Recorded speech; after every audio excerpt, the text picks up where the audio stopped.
Hello, and welcome Illuminati. Today, we're going to be interviewing Kibbeh Kitchen. It's a pretty cool interview, if I do say so myself. Hit that subscribe button, that like button, and the notification bell. So, you get notified when we make another video, which will be in the future.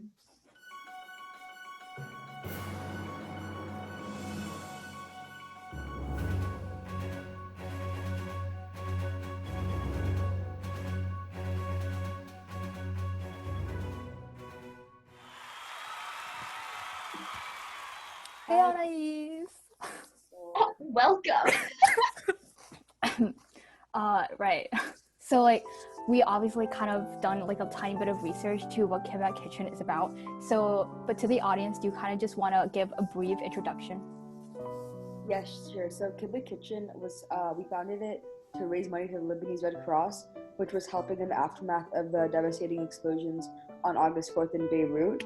And so that's one of our goals, but we also want to share our culture with our community and but kind of introduce people to Lebanese cooking and start a conversation about the crises that are happening in Lebanon right now. So kind of from the beginning of the brainstorming process to ultimately the point where you guys start to decide that, oh my God, we're going to do this. How did that process came about and how long did it take?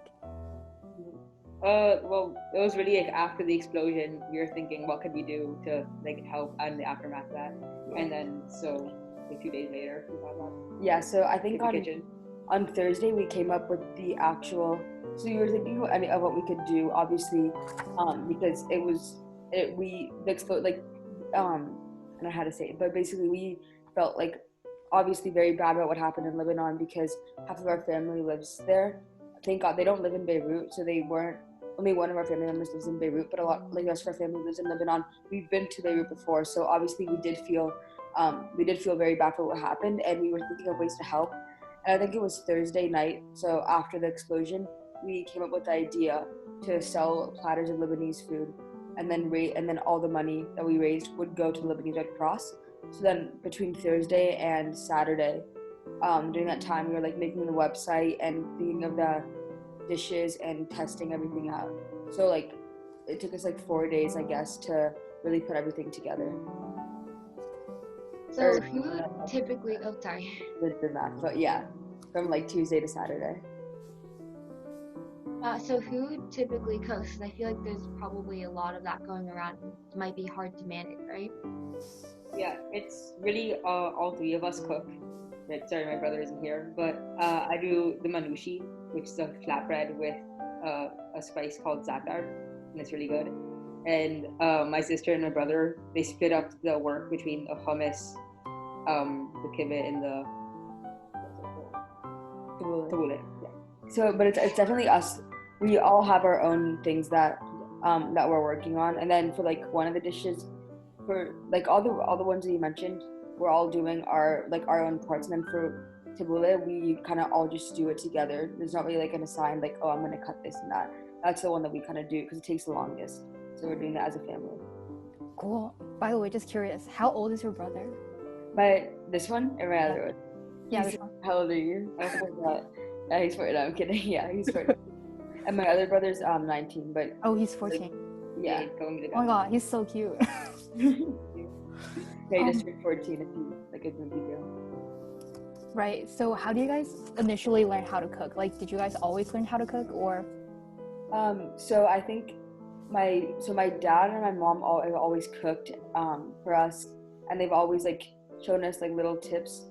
And I guess that it really took off when my brother, probably when he was middle school or early high school, he started getting really into cooking. So my other brother, and since then he would always cook us really awesome dinners once or twice a week and invite all of his friends to cook. And since then, obviously him being the oldest brother, we all want to be like him. So as that happens with even an older sibling, so then I started getting into cooking as well, and my little brother also started getting into cooking. But I think that my older brother's definitely the most experienced, definitely knows what he's doing the most out of all of us, because that's definitely one of his biggest passions is cooking. but we all have worked really hard in order to make sure that we know how to like master the certain things that we're cooking for Kibbeh Kitchen. So yeah, I wouldn't really say I'm like, my brother's a very, very good cook, and then Diego and I, we just kind of done our best, and we've worked really hard to make sure that it's not that it's like that it's good quality food. Yeah, I'm not that good of a cook, but I've been trying to get better, especially Yeah, with the food is good, but the food is yeah, it's like we master a few things. But my older brother's like really good at cooking anything. Yeah, he's like a master. Yeah. So on average, how long do you typically spend cooking? So every day, so we split it up between like 11 and 4. Well, it definitely depends on how many orders we have. But for most days, we're cooking from 11 a.m. to 4 p.m. during the day, and that's when we're preparing orders that are going out that day at around from 4 to 6:30. But then when we get back from all the deliveries, spend another like 2 to 3 hours preparing part of the dishes for tomorrow. So in total, it's around like probably around 7-8 hours a day that we're cooking. And this kind of relates to like the culture part that you kind of sort of talked about like before. So since like Lebanon food probably relates a lot about like Lebanon culture, how do you guys learn so much about it? Did you guys like originally move from Lebanon, or is it just like from family and stuff? It's just from family. Yeah, my dad and all of his family is still in Lebanon. Yeah. And our grandma comes a lot and cooks for us. And then when we go to Lebanon, we go and we eat a lot of her food. It's really good. We were born here, and we've been my little brother and I have been to Lebanon only twice. My other brother's been there. He went like one extra time when we were all really little, but so obviously we didn't grow up like surrounded all the time with Lebanese food. Like we wouldn't eat Lebanese food every day, but both my mom, who isn't Lebanese, and my dad, they are always like there's a lot of Lebanese food that we eat, like maybe like once or twice a week we'll have like Lebanese food for dinner. And as my brother mentioned, like whenever our grandma comes, she always makes specifically like the manushi, which is what my little brother makes. She always would make that and like freeze a bunch so that when she left we'd also have some. So even though we didn't grow up in Lebanon, the Lebanese food has still been a really big part of the way that we connect to that part of our identity. Right. So speaking about this identity, this is like kind of a cringy question, but how do you kind of balance your identity as like a Lebanese and like an American? Yeah. Well, we're also Venezuelan, so there's like another part. My mom is Venezuelan, so it definitely is but it's obviously not that easy. Not easy isn't the right word, but it obviously is like a very complex identity, I guess.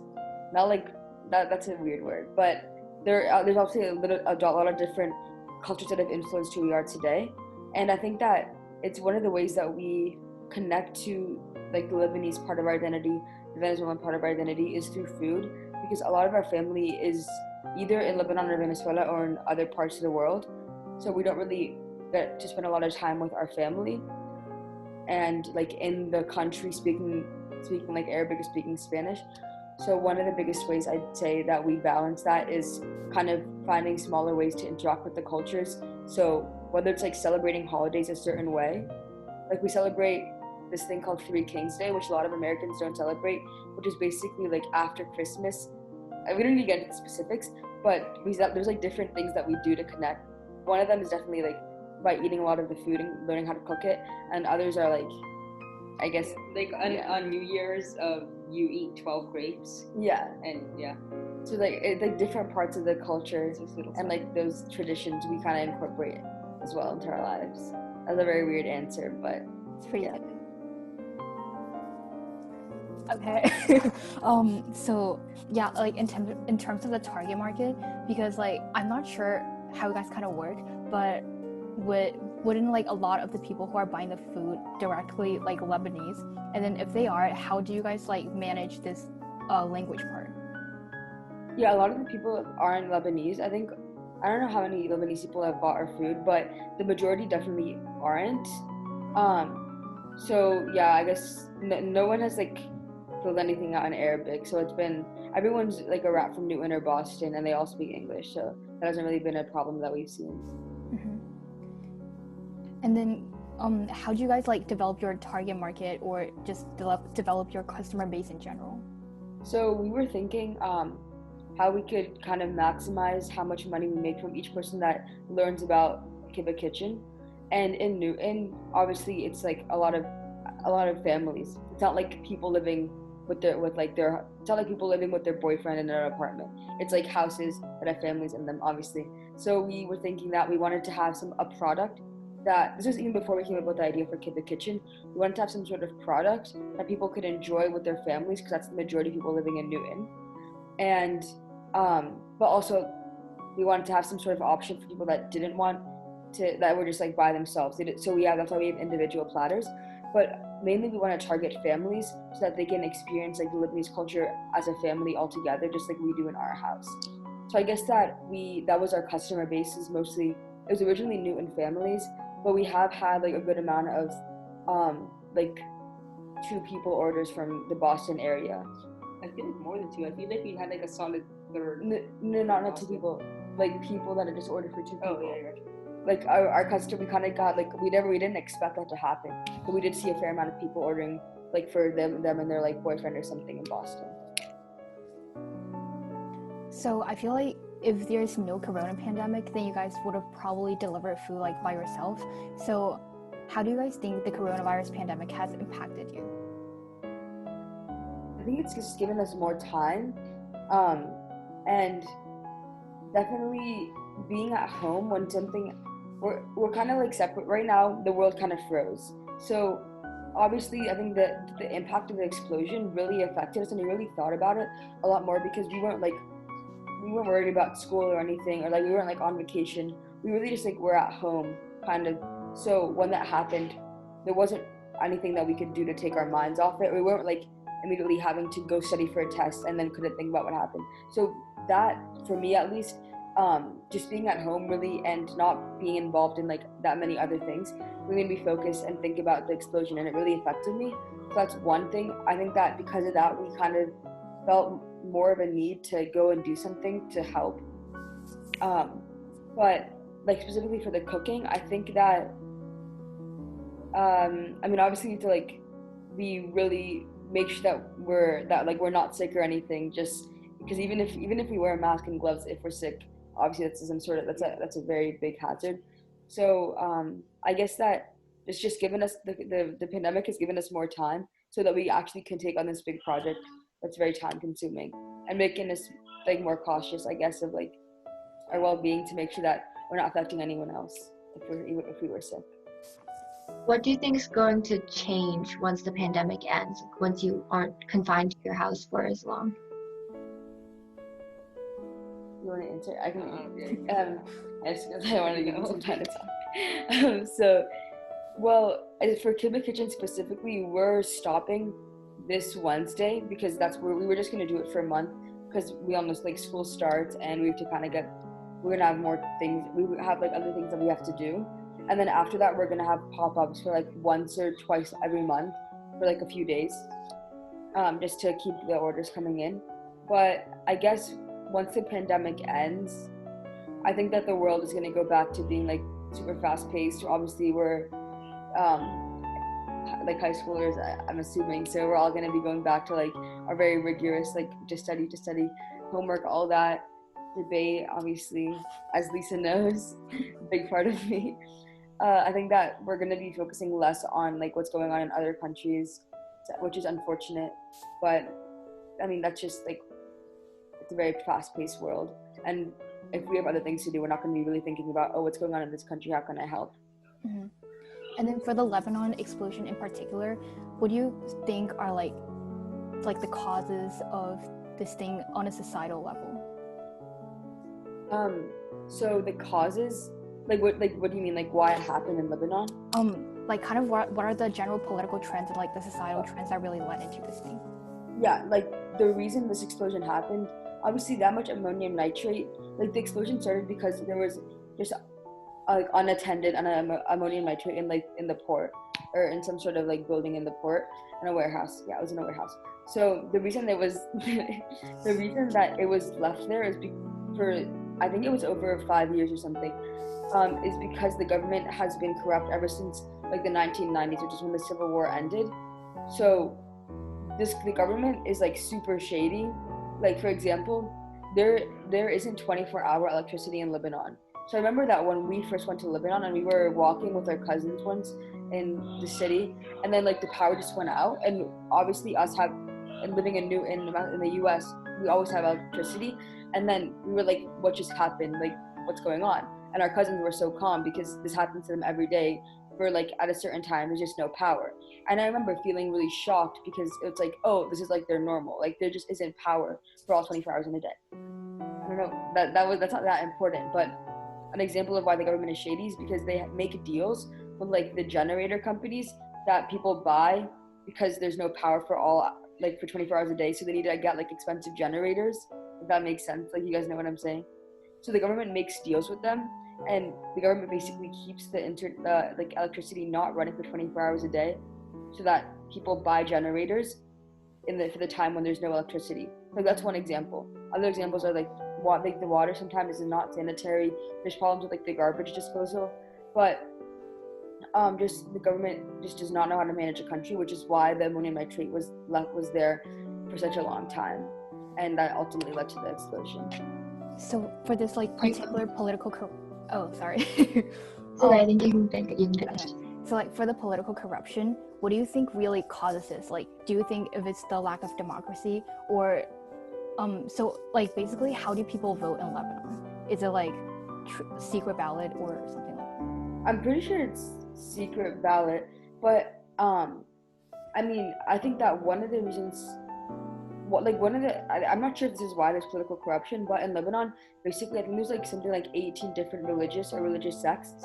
So, for example, the major ones are like Maronite Christians, Shia Muslims, Sunni Muslims, and then Druze, which is like a different kind of, I think it's like I think it's a different like kind of ethnic group. And those are the major ones. So the government, for example, the president is always like a Maronite Christian, I'm pretty sure, and then like the speaker of the parliament or whatever, or the prime minister is always like either Sunni or Shia Muslim, or basically the four major positions have to be led by like someone from that specific religion. And that's like one thing that makes Lebanon's like political landscape, I guess, stand out from other countries. So I guess kind of having that system in place where these people have to be in power can, I guess, lead to corruption, because then it's like the same groups being in power, if that makes sense. Mm-hmm. That's like one of the reasons why there might be corruption in Lebanon. I think it's very complex. I'm not like an expert. I don't know why there's like so much corruption, but yeah, that might be one of the reasons. Right. So I kind of like pre-read a little bit of like European history, and like something that's dead similar is like in the 1500s, Europe was also very fractured, and there's like a ton of turmoil and war. Also because that a lot of the countries have different religion, and this turmoil between like politics and religion kind of just screw everything up. So do you think if like this problem in Lebanon is fixable, or like what kind of reforms should be taken in order to fix this problem?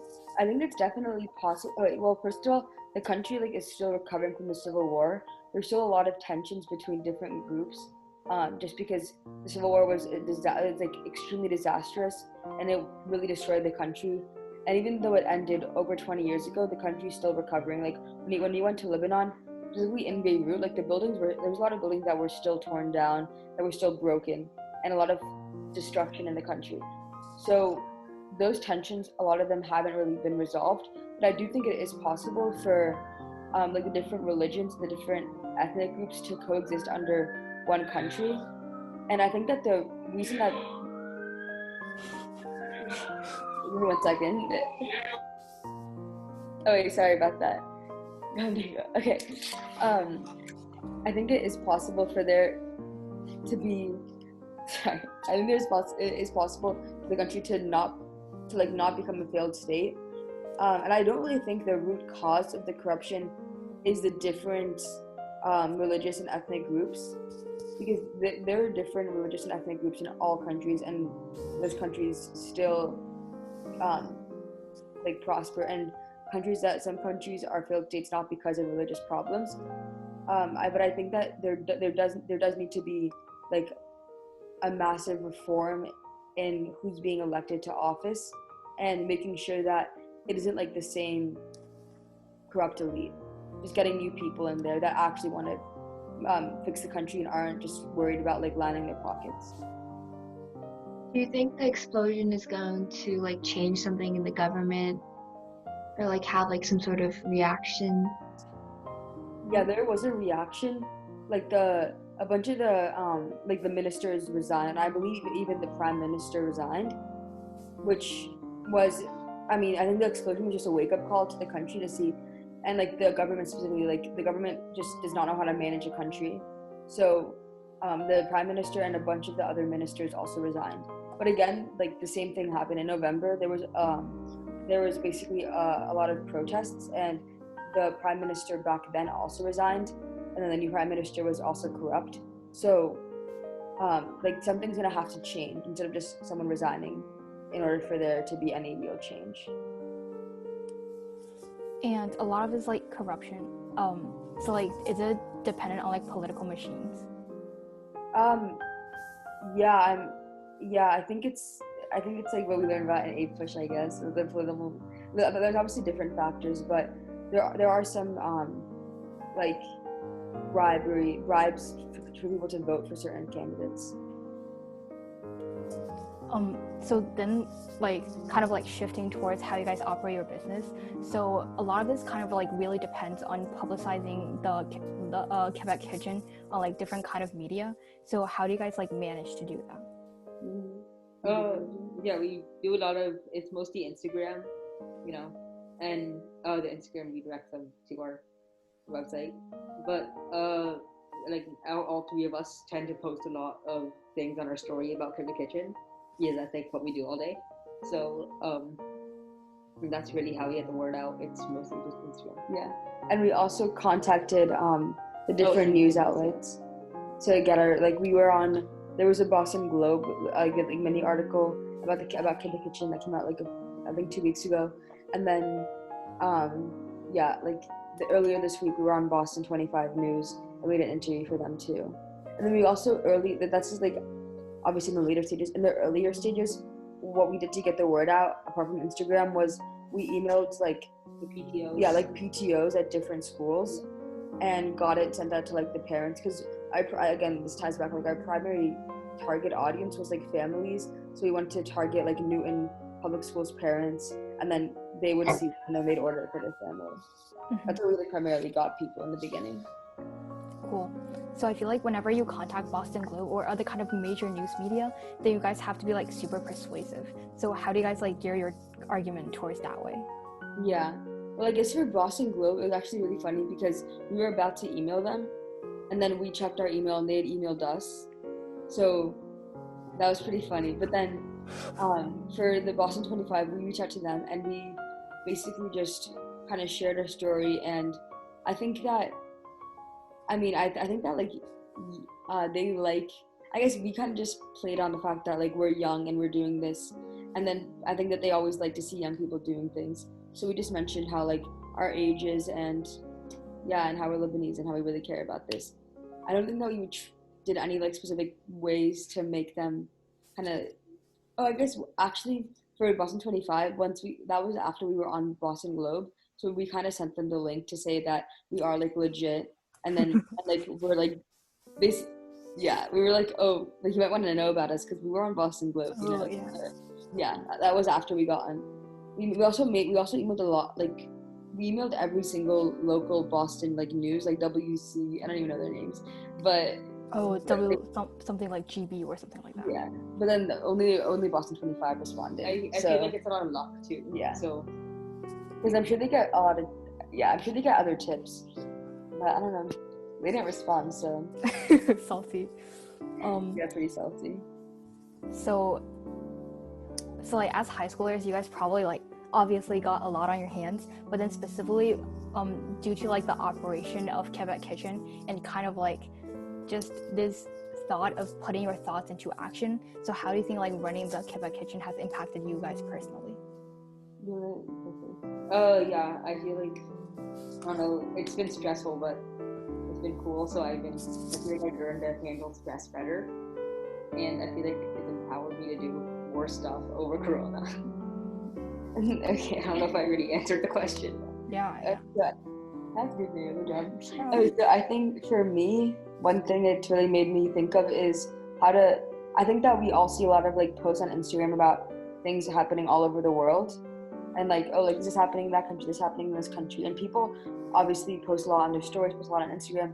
But I think Kibbeh Kitchen really inspired me to kind of see what I can do past just like educating myself, because obviously awareness is really important, but it's also important to like take action to actually help situations that you care about. So I think going forward, kind of like, I guess, like social entrepreneurship and doing things to help people by being creative, the really weird way of saying it. I guess like that's something that I've grown more interested in pursuing that.